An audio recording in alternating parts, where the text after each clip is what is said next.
জালিম হাসিনার নির্দেশে সহস্রাধিক নির্দয়ভাবে বাংলাদেশের ছাত্র জনতাকে নির্মমভাবে হত্যা করা হয়েছে। এত রক্ত যুদ্ধ ছাড়া স্বাভাবিক পরিস্থিতিতে এই জনপদে গত 100 বছরে এত রক্ত ঝরেনি। 2013 সালে রাতে অন্ধকারে শাপলা চত্বরে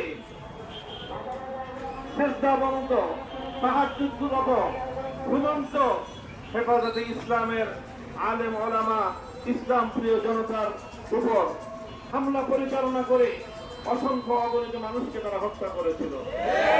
পিলখানায় দেশপ্রেমিক সেনা কর্মকর্তাদেরকে হত্যা করে বাংলাদেশের সামরিক শক্তিকে ধ্বংস করবার চেষ্টা করেছিল।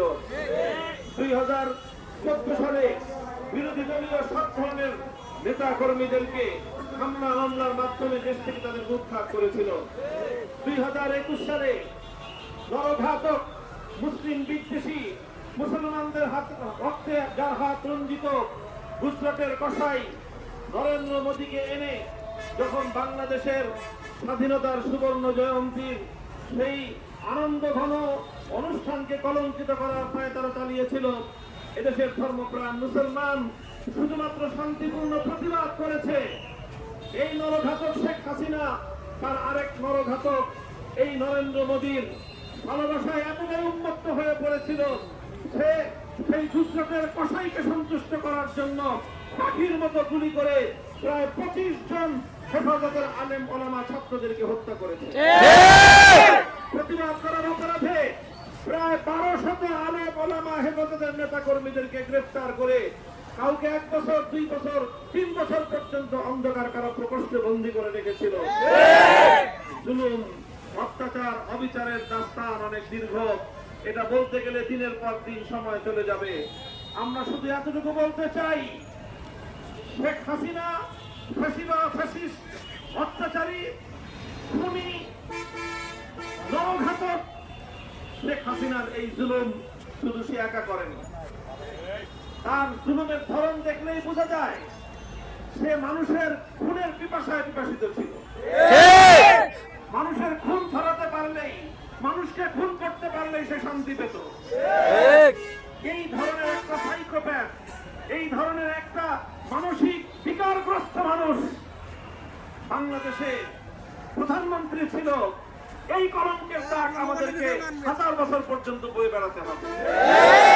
মানুষের খুনের পিপাসায় এতটা উন্মত্ত বর্তমান পৃথিবীতে দুজন মানুষকেই পাওয়া যায়। একটার নাম হলো বেঞ্জামিন নেতানিয়াহু, একজনের নাম হলো নরেন্দ্র মোদী, 3 নম্বর হলো শেখ হাসিনা। আমাদের দেশে বলে যার সাথে যার টান, যার সাথে যার মিল, তার সাথে গিয়ে তার হয় শেষ পর্যন্ত আপনার মিল। শেখ হাসিনার 55,000 বর্গ মাইলের কোথাও তার জায়গা হয় না। আমরা দেখে থাকি, এই যে দেখবেন যারা মাতাল থাকে, মদখোর, সারাদিন যেখানেই থাকুক, রাতের বেলায় যখন মদের নেশা উঠে তখন সব মদখোরকে একসাথে হয়। শেখ হাসিনা, নরেন্দ্র মোদী, নেতানিয়াহু বর্তমান পৃথিবীর 3 জন যারা মানুষের রক্ত পিপাসু, রক্তের নেশায় উন্মত্ত। 2 জন একত্রিত হয়েছে, যে কোনো সময় খবর পাবেন যে নেতানিয়াহু এসে যোগ দিয়েছে। আমরা পরিষ্কার ভাষায় বলতে চাই, সেই 2009 সালের পিলখানা থেকে 2013 সালের শাপলা চত্বর, 2021 সালের হাটহাজারী থেকে ব্রাহ্মণবাড়িয়া, 2024 সালের গোটা বাংলাদেশ জুড়ে ছাত্র জনতাকে যেভাবে হত্যা করা হয়েছে, প্রতিটি হত্যাকাণ্ডের বিচার হতে হবে। হাসিনা সহ তার সকল দোষরদের বিচার বাংলার মাটিতে হতে হবে। তাকে ধরে এনে, পাকড়াও করে এনে বিচারের কাঠগড়ায় আদায় করাতে হবে। এটাই আমাদের দাবি। যদি এই নরঘাতকদের বিচার না করা হয়, এই হত্যাকাণ্ডের যদি বিচার না করা হয়, তাহলে বাংলাদেশের মানুষ শান্তি পাবে না। হত্যাকাণ্ডের যদি বিচার না করা হয়, শহীদের আত্মা শান্তি পাবে না। আজকের আমাদের শপথ হবে, সমস্ত হত্যাকাণ্ডের হোতাদেরকে বিচারের কাঠগড়ায় দাঁড় করাবো। বাংলাদেশে বিগত 16 বছর কেন্দ্র থেকে তৃণমূল পর্যায় পর্যন্ত আওয়ামী লীগের, যুবলীগের, ছাত্রলীগের, অন্যান্য সহযোগী সংগঠনদের সেই সকল নেতাদের হাত সাধারণ মানুষের রক্তে রঞ্জিত হয়েছে, যারা মানুষকে ক্ষমতার অপব্যবহার করে অত্যাচার করেছে, জুলুম করেছে, নির্যাতন করেছে, চাঁদাবাজি করেছে, টেন্ডারবাজি করেছে, ব্যবসায়ীদের কাছ থেকে তাদের বৈধ ব্যবসার সম্পদ লুটে নিয়েছে, হাজার হাজার কোটি টাকা দেশের সম্পদ বিদেশে পাচার করে বাংলাদেশটাকে আজকে একটি তলাবিহীন ঝুড়িতে পরিণত করেছে। দেশের অর্থনীতির ভিত ধসিয়ে দিয়েছে, সমস্ত ব্যাংকগুলোকে দেউলিয়া করে দিয়েছে, দেশের অর্থ ভান্ডারকে আজকে তারা শূন্য করে দিয়েছে। এই অপকর্মের সঙ্গে আওয়ামী লীগ এবং তার অঙ্গ সংগঠনের যেই সকল সন্ত্রাসীরা জড়িত ছিল, পাড়ায় পাড়ায়, মহল্লায় মহল্লায় সর্বদলীয় প্রতিরোধ সংগ্রাম করে তুলবে। এই সকল সন্ত্রাসীরা যেন আর কোনদিন বাংলাদেশের রাজনীতিতে পুনর্বাসিত হতে না পারে। এদেশের ছাত্র জনতা রক্ত দিয়ে, জীবন দিয়ে স্বাধীনতা এনেছে। স্বাধীনতা অর্জন করা যতটা কঠিন, রক্ষা করা তার চেয়ে বেশি কঠিন। এই ছাত্ররা স্কুল, কলেজ, ইউনিভার্সিটি, মাদ্রাসার সব ছাত্ররা আমরা দেখেছি জুলাই মাস জুড়ে হাতে হাত রেখে সকল ভেদাভেদের দেয়াল ভেঙে গুড়িয়ে দিয়ে ঐক্যবদ্ধ এক বিশেষধারা প্রাচীর তারা গড়ে তুলেছিল। সেই প্রাচীর ভাঙতে পারেনি ফ্যাসিবাদী হাসিনা, সেই প্রাচীর ভাঙতে পারেনি নরেন্দ্র মোদীর দালাল গোষ্ঠীরা। সেই প্রাচীরের সামনে তাদের পরাজয় ঘটেছে। এখন তারা চেষ্টা করবে আমাদের মধ্যে বিভেদের দেয়াল তৈরি করে দিতে। আমার ছাত্র জনতা, তুমি স্কুলের হও, তুমি কলেজের হও, ইউনিভার্সিটির হও, আলিয়া মাদ্রাসার হও, কওমি মাদ্রাসার হও, কোন ভেদাভেদ নাই। দেশের জন্য, মানবতার জন্য আমরা সকলে ঐক্যবদ্ধ। দেশে আর কোন অন্যায় বিচার আমরা দেখতে চাই না, কোন সাম্প্রদায়িক দাঙ্গা দেখতে চাই না, কোন সংখ্যালঘুর উপর কোন আক্রমণ, নির্যাতন দেখতে চাই না। আলহামদুলিল্লাহ, এই আগস্ট বিপ্লবে জুলাই মাস থেকে নিয়ে আজ পর্যন্ত বাংলাদেশের প্রতিটি মন্দির, প্রতিটি পেগোডা, প্রতিটি গির্জার সামনে ধর্মপ্রাণ আলেম সমাজ, মাদ্রাসার ছাত্ররা সহ ছাত্র জনতা প্রহরা ব্যবস্থা করে দুষ্কৃতিকারীদের হাত থেকে সংখ্যালঘুদের বাড়ি ঘর, সহায় সম্পদ এবং তাদের উপাসনালয়গুলোকে রক্ষা করেছে। সারা পৃথিবীর গণমাধ্যমগুলোতে প্রশংসা কুড়িয়েছে। আমরা দেখেছি কোন একটি সুনির্দিষ্ট ঘটনা নাই যেখানে সংখ্যালঘুদের উপর কোন নির্যাতন হয়েছে, কিন্তু এরপরও আওয়ামী পরাজিত শক্তি উস্কানি দিয়ে নানা জায়গায় সাপোর্টার করার চেষ্টা করছে। আমাদেরকে সোচ্চার থাকতে হবে, মানুষের পাশে দাঁড়াতে হবে। আইন শৃঙ্খলা রক্ষাকারী বাহিনী যারা প্রকৃত অপরাধী, তাদের আইনগতভাবে তাদের বিরুদ্ধে আইন অনুযায়ী ব্যবস্থা গ্রহণ করার জন্য আমরা অন্তর্বর্তীকালীন সরকারের প্রতি আহ্বান জানিয়েছি। যারা নির্দোষ, নিরপরাধ, তাদেরকে আপনারা থানায় থানায়, রাস্তায় রাস্তায় স্বাগত জানাবেন।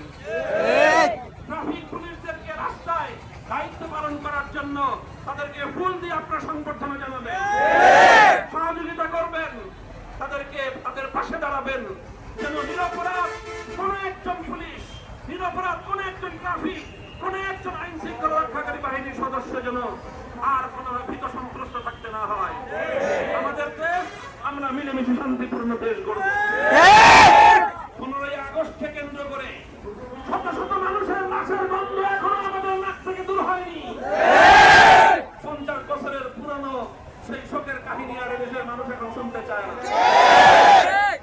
আর নতুন আমার সন্তানদেরকে হত্যা করা হয়েছে, প্রতিটি শহীদের কবরে গিয়ে কান্না করো, তাদের মায়ের কাছে গিয়ে গোটা বাংলাদেশের মানুষ ক্ষমা প্রার্থনা করো, কেবল তোমার সন্তান নাই, কিন্তু আমরা হাজারো সন্তান তোমার সন্তানের শূন্যতা পূরণ করার জন্য তোমার পাশে থাকবো। এইভাবে আসুন, সকল ক্ষতিগ্রস্তদের পাশে দাঁড়াতে হবে। 1000-এর বেশি মানুষ নিহত হয়েছে। এবার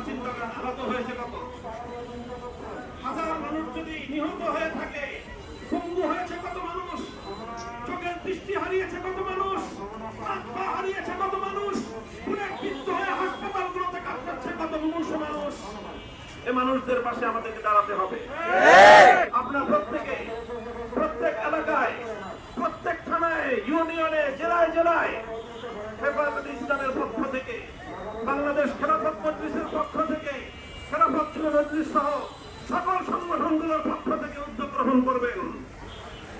সর্বপ্রাণ বিশ্বসারী ভাইদের প্রতি বিশেষ আবেদন থাকবে, আপনারা আপনাদের সামর্থ্যের আলোকে আমাদের এই যে ক্ষতিগ্রস্তদের সহায়তাকারী যে ফান্ড, এখানে আপনারা অংশগ্রহণ করবেন।